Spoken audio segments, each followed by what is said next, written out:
আসসালামু আলাইকুম। আমি বিভিন্নভাবে জানতে পারলাম যে আমি কেন মিডিয়াতে অনুপস্থিত। এটা নিয়ে সোশ্যাল মিডিয়াতে বিশেষ করে বিভিন্ন জল্পনা কল্পনা হচ্ছে এবং কেউ কেউ এই ধরনের আজগুবি কথাও বলছেন যে আমি নাকি বিদেশে চলে যাচ্ছি। আমি সবাইকে আশ্বস্ত করতে চাই যে এই ধরনের কোনো পরিকল্পনা এমনকি চিন্তাও আমার মাথায় নাই, প্রশ্নই আসে না। আমি মনে করি এই ধরনের গুজব, গুঞ্জন এবং আজগুবি বিভিন্ন তথ্য যারা ছড়াচ্ছেন, এটা হচ্ছে আজকে ছাত্র জনতার যে ঐতিহাসিক জুলাই বিপ্লবের মাধ্যমে আজকে যে জনগণের প্রত্যাশা সৃষ্টি হয়েছে সেটাকে বিভ্রান্ত করা এবং জনমনে অহেতুক প্রশ্ন সৃষ্টি করার একটা অসৎ উদ্দেশ্যে করা হচ্ছে। আপনারা কেউ বিভ্রান্ত হবেন না।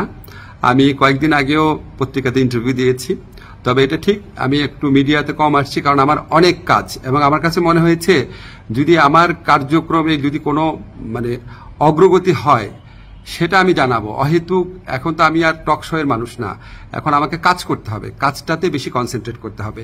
তো আমার প্রবাসী কল্যাণ মন্ত্রণালয় এবং আইন মন্ত্রণালয় দুই ক্ষেত্রেই কিছু অগ্রগতি হচ্ছে।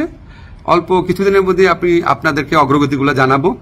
আর এই ধরনের গুজব গুঞ্জন যারা রটাচ্ছে তাদেরকে আমি অনুরোধ করব মিনিমাম ইনভেস্টিগেশন করে তারপর এগুলি বলেন, না হলে মানুষ তো আপনাদেরকে মিথ্যাবাদী ভাববে, ঠিক না? এগুলি করা উচিত না।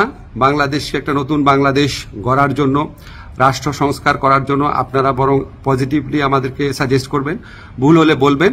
একদম সম্পূর্ণ আপনার আজগুবি, একদম অবিশ্বাস্য, অকল্পনীয় তথ্য এগুলি দেওয়া তো কোনো মানে হয় না। এটা এক ধরনের চরিত্র হননও। তো এগুলি করা ঠিক না। আপনারা আশা করি সকল বিভ্রান্তির অবসান ঘটবে আমার বক্তব্যের মধ্যে দিয়ে। সবাই ভালো থাকবেন। ধন্যবাদ সবাইকে।